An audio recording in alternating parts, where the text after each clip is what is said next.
नमस्कार प्रेक्षकांनो, शुभ विवाह या मालिकेच्या आजच्या भागामध्ये इथे आता भूमी आणि आकाश या दोघांना अलिबाग भूषण पुरस्काराने गौरवण्यात आलेलं असतं. पण प्रेक्षकांनो, इथे आता अपूर्वाच्या सांगण्यावरून जे काही पत्रकार तिथे आलेले असतात ते पत्रकार त्यांच्यावरती आता खोटे नाटे आरोप करतात. म्हणत असतात की हे दोघे जण अलिबाग भूषण पुरस्कार घेण्याच्या योग्यतेचे नाही आहेत आणि तरीसुद्धा तुम्ही त्याला या पुरस्काराने गौरवलं. हा पुरस्कार हे दोघे जण डिझर्व नाही करत असं प्रेक्षकांनो सांगण्यात आलेलं असतं. पत्रकार म्हणत असतात की आत्ताच्या आत्ता हा पुरस्कार तुम्ही यांच्याकडून परत घ्या, कारण यांच्यावरती गुन्हा दाखल झालेला आहे, यांची चौकशी सुरू आहे आणि इथे चौकशी सुरू असतानासुद्धा तुम्ही यांना हा पुरस्कार देताय. तुमच्या संस्थेचं नाव काय आहे? तेव्हा प्रेक्षकांनो, आता ज्या संस्थेचे अधिकारी तिथे आलेले असतात, मुतालेक साहेब, आता त्यांच्यावरती प्रेशर टाकण्यात येत असतं की तुम्ही अशा माणसांना कसा काय पुरस्कार दिलात, ज्यांची चौकशी सुरू आहे, ज्यांच्यावरती एका खुनाचा आरोप केला गेला आहे आणि त्या माणसांना तुम्ही इथे भूषण पुरस्काराने गौरवताय. तेव्हा प्रेक्षकांनो, इथे मुतालिक साहेब म्हणत असतात, हे बघा, आम्हाला याबद्दल काही कल्पना नव्हती. तुम्ही आमच्यावरती प्रेशर नाही टाकू शकत. आम्ही त्यांच्याकडून हा पुरस्कार परत नाही घेणार. तेव्हा पत्रकार म्हणतात, तुम्हाला घ्यावा लागेल. तेव्हा इथे आकाश म्हणत असतो, मुतालिक साहेब, हां, आमची चौकशी केली गेली, पण त्याच्यामध्ये काही निष्पन्न झालेलं नाही आहे की आम्ही गुन्हेगार आहोत म्हणून. आमची चौकशी केली म्हणून आम्ही गुन्हेगार सिद्ध होतो का? तेव्हा आमचा त्या गुन्ह्याशी काही मात्र संबंध नाही आहे, असं सुद्धा सांगण्यात आलं होतं. तेव्हा इथे खोटे सगळे पुरावे गोळा करण्यात आले. खोटी इथे रागिनी पटवर्धन उभी करण्यात आली. मग हे सगळं कुणी केलं? तेव्हा प्रेक्षकांनो, इथे आता पत्रकार म्हणतात, तुम्ही त्यांच्याकडून हा पुरस्कार परत घ्या. तुमच्या संस्थेचं नाव काय आहे? तर इथे अलिबाग सुजान संस्था. इतके सुजान आहात का तुम्ही की तुम्हाला कळलंसुद्धा नाही की तुम्ही कुणाला इथे आता पुरस्कार जाहीर केला आहे ते? आताच्या आता परत घ्या, आणि जर तुम्ही तसं नाही केलंत ना, तर आम्ही आमच्या पेपरमध्ये बातमी छापून आणू की तुम्ही कुठल्याही इथे परिस्थितीचा विचार न करता तुम्ही महाजन गारमेंट्स ही कंपनी, हे लोक खूपच मोठे श्रीमंत आहेत, नावाजलेले आहेत, म्हणून तुम्ही त्यांना हा पुरस्कार जाहीर केला आहे फक्त आणि फक्त पैशांसाठी. अशी बातमी आम्ही पेपरमध्ये छापून आणू. कळलं तुम्हाला? तेव्हा प्रेक्षकांनो, इथे आता मताले सर म्हणत असतात की मला माफ करा, हा पुरस्कार परत घ्यावा लागेल. तेव्हा इथे बलदेव म्हणत असतो, हे बघा, असं करू नका, यांचा या गुन्ह्याशी खरंच काही संबंध नाही आहे. अथर्वसुद्धा म्हणत असतो की त्यांच्यावरती तुम्ही संशय घेऊच नका, ते निष्कलंक आहेत, त्याने काहीसुद्धा केलेलं नाही आहे. तरीसुद्धा प्रेक्षकांनो, इथे आता त्यांच्यावरती पत्रकारांनी इतकं प्रेशर टाकलेलं असतं, त्यांच्या संस्थेचं नाव खराब होईल, त्यांना इथे चौकशीला सामोरं जावं लागेल, म्हणून इथे आता सरांचा सुद्धा नाईलाज होतो आणि त्यांना तो पुरस्कार घेऊन तिथून जावं लागतं. त्यामुळे प्रेक्षकांनो, इथे आता आकाश आणि भूमी यांची खूपच जास्त बदनामी झालेली असते आणि हे सगळं अपूर्वामुळे आणि त्या 3 पत्रकारांमुळे झालेलं असतं. त्यांनी इथे आकाश भूमीची बदनामी केलेली असते. अपूर्वाची खरं तर त्या घरामध्ये राहण्याची सुद्धा लायकी नाही आहे, तरीसुद्धा त्यांची कुणीही नसताना त्या घरामध्ये येऊन माझाच राहण्याचा प्रयत्न करते. तर प्रेक्षकांनो, भूमी आणि आकाश दोघेही टेन्शनमध्ये आलेले असतात, कारण महाजनांची इज्जत गेलेली असते. तेव्हा प्रेक्षकांनो, रागिनी इथे आता मूर्खासारखी हसत असते. रागिनीला भयंकर आनंद झालेला असतो. ती म्हणत असते की चला, माझं स्वप्न पूर्ण झालं, माझी इच्छा पूर्ण झाली, महाजनांची इज्जत गेली. तर इथे आकाश आणि भूमी दोघांनाही वाईट वाटलेलं असतं. म्हणजे पुरस्कार परत गेला त्याचं नाही, पण इथे आकाश शेवटीला त्यांना म्हणतो की आधी आम्हाला इतका मान दिला, इतका आदर दिला, आमचा सत्कार केला आणि नंतर आमचा अपमान केला. आणि एक पत्रकार जाता जाता म्हणालेली असते की भूमी महाजन आणि आकाश महाजन, इतके तुम्ही वाईट असाल, तुम्ही ह्या गुन्ह्यामध्ये सामील असाल, असं कधीच वाटलं नव्हतं. तेव्हा भूमीला त्या शब्दाचं फारच वाईट वाटतं. आत्तापर्यंत केलेल्या चांगल्या कर्मांचं त्यांना खूपच वाईट असं फळ मिळालं होतं. तेव्हा प्रेक्षकांनो, इथे आता पौर्णिमा म्हणत असते, आई बघितलंत ना, झाला ना मोठा धमाका, बिचाऱ्यांचा इथे सत्कार झाला, त्यांना इथे छान पुरस्कार वगैरे दिला होता, पण ते सगळं परत घेऊन गेले ते लोक. मस्त बँड वाजवलं ना त्या पत्रकारांनी त्यांचा. तेव्हा प्रेक्षकांनो, इथे आता रागिनी म्हणत असते की मला तर किती आनंद झालाय म्हणून सांगू. तेव्हा इथे पौर्णिमा म्हणते, हो ना आई, मला पण खूप आनंद झालाय, अगदी इतका मला नाचावंसं वाटतंय. तेव्हा इथे आता पौर्णिमा म्हणत असते की मला नाचावंसं वाटतंय. रागिनी म्हणते, अगं नाच ना मग, नाच. तुला कुणी थांबवलंय? हे बघ मी तुला नाचून दाखवते. थांबा मी गाणंसुद्धा लावते. आणि प्रेक्षकांनो, इथे आता लगेचच रागिनी फोन खाली ठेवून देते आणि तिला डान्स करून दाखवत असते. ती म्हणत असते, बघ बघ मी कसा डान्स करते. तेव्हा इथे पौर्णिमा म्हणते की आई हो ना, इतकी वर्ष, 7 वर्ष आपण ज्या गोष्टीची वाट बघत होतो, फायनली तो दिवस आलेला आहे. तेव्हा इथे रागिनी म्हणते, हो ना, मला तर खूप आनंद झालाय, खूप. काय सांगू तुला मला किती आनंद झालाय ते. तिने केक आणलेला असतो, तो केकसुद्धा ती कट करते. त्यानंतर फुलं आणलेली असतात, ती फुलंसुद्धा उधळते सगळीकडे. इतका तिला आनंद झालेला असतो.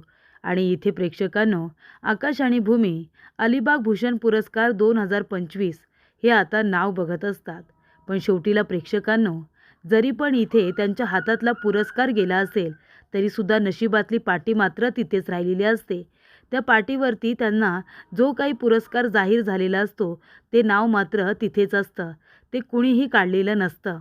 त्यामुळे त्यांच्या नशिबातलं कुणी काही घेऊन जात नाही.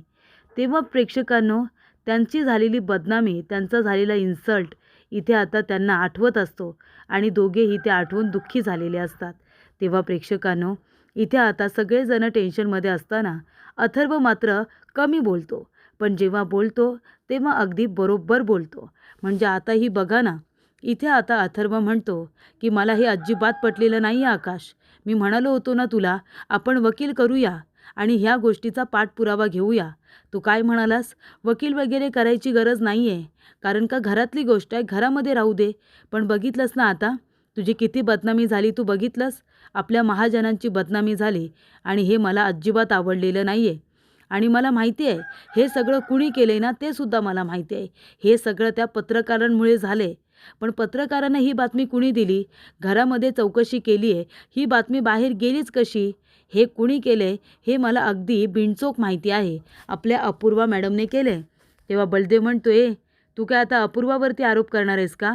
अथर्व म्हणतो, आरोप नाही, खात्री. खात्री आहे मला की हे सगळं अपूर्वानेच केले. दुसरं कोण करणार सांग ना? दुसरं कोण करणार? तुझ्या बायकोनेच केले हे सगळं. चौकशी दरम्यान तिला काहीसुद्धा मिळालं नाही ना, म्हणून तिने असा राग काढला असेल आकाश आणि भूमिताईवरती. तेव्हा इथे लगेचच बलदेव म्हणतो, तुला काय आता भांडायचा मूड आलाय का रे? तेव्हा अथर्व म्हणतो, भांडायचा मूड नाही, खरं तेच बोलतोय मी. घरातली बातमी बाहेर गेलीच कशी? आणि इथे पोलीस डिपार्टमेंटमध्ये कुठलीही बातमी बाहेर जात नाही. जोपर्यंत तेच लोक स्वतः सांगत नाही ना, तोपर्यंत कुठलीही बातमी बाहेर जात नाही. तेव्हा बलदेव म्हणतो, अपूर्वा असं का करेन? महाजनांची बदनामी ती तिची बदनामी नाही आहे का? तेव्हा अथर्व म्हणतो, असा विचार जर तिने आधी केला असता ना, तर तिने चौकशीच केली नसती. पण तिने केली आणि या गोष्टीचा तमाशासुद्धा केला. तेव्हा इथे बलदेव म्हणतो, तुम्ही दोघेजण जरा आता अति बोलताय हा. तेव्हा मानसी म्हणते, का नाही बोलायचं आम्ही, सांगा ना का नाही बोलायचं? जिथे जिथे आकाश भाऊजी आणि भूमिताईचा विषय असेल ना, तिथे आम्ही बोलणारच. काय गरज नव्हती अपूर्वाला हे सगळं करायची. आणि पत्रकारांना सुद्धा तिने मॅनेज केलं होतं ना, हे सरळ सरळ तिच्याकडे बघून कळतच होतं. आणि ते पत्रकार ज्या पद्धतीने बोलत होते ना, त्यांना कोणी बोलायला सांगितल्याशिवाय त्यांची पॉवर इतकी वाढली होती का?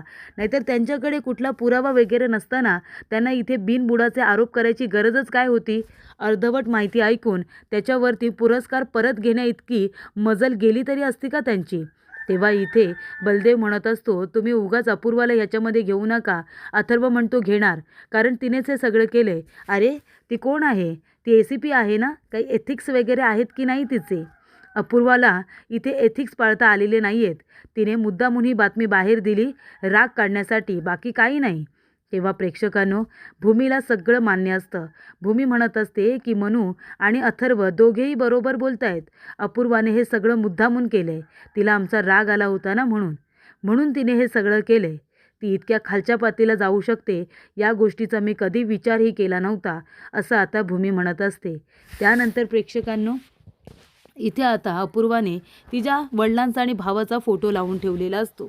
इथे अर्धवट माहिती मिळालेली असते आणि त्याच्या भरवशावरती इथे आता आकाशकडे राग काढायला आलेली असते. एवढी मोठी ACP असूनसुद्धा कुणी काय केलं, कुणी घरं पाडली याचा अजिबात तिने शोध घेतलेला नसतो, माहिती काढलेली नसते. धमकी द्यायला आलेली लोकं ही अभिजित आणि रागिणी असतात याचा विचार करून ती आता आकाशला विनाकारण टार्गेट करायला आलेली असते. त्यानंतर प्रेक्षकांनो, इथे आता अपूर्वा म्हणत असते, काय ती वेळ आली माझ्यावरती. मला माझ्या भावाच्या फोटोला इथे हात जोडावे लागतायत. बाबा मला माफ करा, उशिरा का होईना, पण मी इथे आकाश आणि भूमीला धक्का तर दिलाय. मी लवकर हे सगळं करायला हवं होतं, पण आता बघितलंत ना तुम्ही, आकाश आणि भूमीने आपली घरं पाडली ना, आज मी त्यांच्या घराला धक्का दिलाय आणि लवकरच आता महाजनांची उरली सुरली इज्जतसुद्धा रस्त्यावरती येईल. तेव्हा प्रेक्षकांनो, इथे आता भूमी आणि आकाशच्या मनाचे किती तुकडे झालेत हे बघून या मूर्ख अपूर्वाला खूपच जास्त आनंद झालेला असतो. ती म्हणत असते की मस्त, मला खूप जास्त आनंद झाला की इथे भूमी आणि आकाश यांची इज्जत गेली, महाजनांच्या इब्रतीला धक्का बसला आणि हे सगळं त्या पत्रकारांमुळे झाले. त्यांनी माझी मदत केली ना, म्हणून हे सगळं मी शक्य करू शकले बाबा. आज मला खूपच आनंद झालाय. आज मला सेलिब्रेशन करावंसं वाटतंय. मी जाणार आहे, त्या पत्रकारांना मी भेटणार आहे आणि त्यांना मोठं बक्षीस देणार आहे, असं आता अपूर्वा म्हणत असते. तेव्हा प्रेक्षकांनो, अपूर्वा आता बाहेर जायला निघालेली असते पत्रकारांना भेटायला. तेव्हा भूमी तिथे येते आणि म्हणते, कॉंग्रॅच्युलेशन्स. तेव्हा अपूर्वा म्हणते, का? तेव्हा भूमी म्हणते, कॉंग्रॅच्युलेशन्स, तू जिंकलीस ना, हे घे. तुला खूप आनंद झालाय, तुला तोंड वगैरे गोड करावं वाटत असेल ना, म्हणून मी तुझ्यासाठी पेढे घेऊन आले. घे, तू पण तोंड गोड कर ना. तेव्हा इथे आज तुझ्यासाठी आनंदाचा दिवस आहे. तेव्हा अपूर्वा म्हणते, का? मी काय केलंय? तेव्हा भूमी म्हणते, मी काय केलंय? काय गं अपूर्वा, सगळं करून सवरून सुद्धा अशी वाटतेस की काही केलेलंच नाही आहेस तू. हे जे काही घडलं ते सगळं तू तर केलेस ना. आमचा सत्कार सोहळा झाला हे बघवलं नाही ना तुला, म्हणून तर आमच्याकडून आमचा पुरस्कार काढून घेतलास, बरोबर ना? तेव्हा भूमी म्हणत असते की चौकशी दरम्यान आमच्याकडून तुला काही मिळालं नाही म्हणून तुला वाईट वाटलं, तर आमच्याकडून अशा पद्धतीने राग काढून घेतलास. अशी बुद्धी चालते का तुझी? मागच्या वेळेला सुद्धा आम्हाला इथे त्रास झाला, बरोबर आमच्या घरामध्ये भांडण झालं, तेव्हा तू केक आणला होतास, पेस्ट्री आणून खाल्ली होतीस. त्याच्यानंतरला सुद्धा तू आम्हाला त्रास दिलास, आमची चौकशी केलीस, तेव्हासुद्धा तुला खूप आनंद झाला होता. आत्तासुद्धा आमच्याकडून आमचा पुरस्कार काढून घेतलास, मग तुला तोंड तर गोड करावंच वाटत असेल ना. हे घे, हे खा. तेव्हा अपूर्वा म्हणते, मी काही केलेलं नाही आहे. तेव्हा भूमी म्हणते, काय गं अपूर्वा, एवढं सगळं केलेस तरीसुद्धा म्हणतेस की काही केलेलं नाही आहेस म्हणून. असं बोलशील आणि मी लगेच तुझ्यावरती विश्वास ठेवेन असं वाटलं तुला? अगं हे सगळं तू केलेस ना, हे एखाद्या शेंबड्या पोरालासुद्धा कळेल गं. तर मी तर इतकी मूर्ख नाहीच आहे, नाही का? तेव्हा इथे भूमी म्हणत असते की मला माहिती आहे अपूर्वा, एक गोष्ट लक्षात ठेव, हे सगळं तूच केलेस, बरोबर? त्या पत्रकारांना सुद्धा तूच मॅनेज केलेस. मला सगळं काही माहिती आहे आणि म्हणून मी तुझं इथे तोंड गोड करायला आले. पण बघ ना तुझी बुद्धी कशी चालते. तुला असं वाटलं की चौकशी दरम्यान आमच्याकडून तुला हवी ती माहिती मिळाली नाही, म्हणून तू पत्रकारांना बोलावून आमच्याकडून पुरस्कार काढून घेशील, आमच्यावरती दबाव टाकशील आणि मग आम्ही घाबरून तुला हवं ते उत्तर देऊ, असं वाटलं तुला? आम्ही आमचं स्टेटमेंट बदलू? असं अजिबात होणार नाही आहे. तेव्हासुद्धा चौकशीच्या दरम्यान तुला काही मिळालं नव्हतं आणि आता कधीही चौकशी केलीस ना, तरीसुद्धा काही मिळणार नाही आहे, कारण आम्ही गुन्हा केलेलाच नाही आहे, कळलं ना? तेव्हा इथे भूमी म्हणते, तू कितीही प्रयत्न कर अपूर्वा, पण सत्य आहे ना ते लपून राहणार नाही आणि आता लवकरच बघ मी काय करते ते, असं सुद्धा आता भूमी म्हणालेली असते. त्यानंतर प्रेक्षकांनो, इथे आता पुढील भागामध्ये रागिणी तर खूपच नाचत असते. म्हणजे इतकी कटकारस्थानं केली तिने. भूमी आकाशला इतका त्रास दिला. जेव्हापासून भूमीच्या आयुष्यामध्ये आकाश आला होता तेव्हापासून रागिणी त्यांना मारण्याचे डाव रचते, त्यांना मारण्याचा सुद्धा प्रयत्न केला. त्याचं तिला काही वाटत नाही आहे, पण आकाश भूमीने तिला गुन्ह्याची शिक्षा काय दिली ती मात्र आता पूर्णपणे इथे आता सुडाला पेटलेली आहे. तेव्हा प्रेक्षकांनो, इथे आता आकाश जोरजोरात आवाज देतो. कारण का? तर इथे रागिणी म्हणालेली असते की आता त्यांना धक्का बसलाय ना, आता लवकरच इथे त्यांच्या बिझनेसला सुद्धा धक्का बसला पाहिजे. तेव्हा इथे लगेच अथर्व आवाज देतो आणि म्हणतो, आकाश लवकर इकडे ये. तेव्हा आकाश धावत पळत येतो. तेव्हा इथे अथर्व म्हणत असतो, आकाश अरे हे बघ, आपल्याला एक नाही 4-4 मेल आलेत. तेव्हा ते मेल वाचल्यानंतर आकाशला धक्का बसतो आणि तो म्हणत असतो, अथर्व अरे काय आहे हे सगळं? तेव्हा प्रेक्षकांनो भूमी आणि घरातल्या सर्वांनाच खूप मोठा धक्का बसत असतो की नक्की घडलंय तरी काय, कुठल्या मेलबद्दल बोलतायत असं त्यांना वाटत असतं.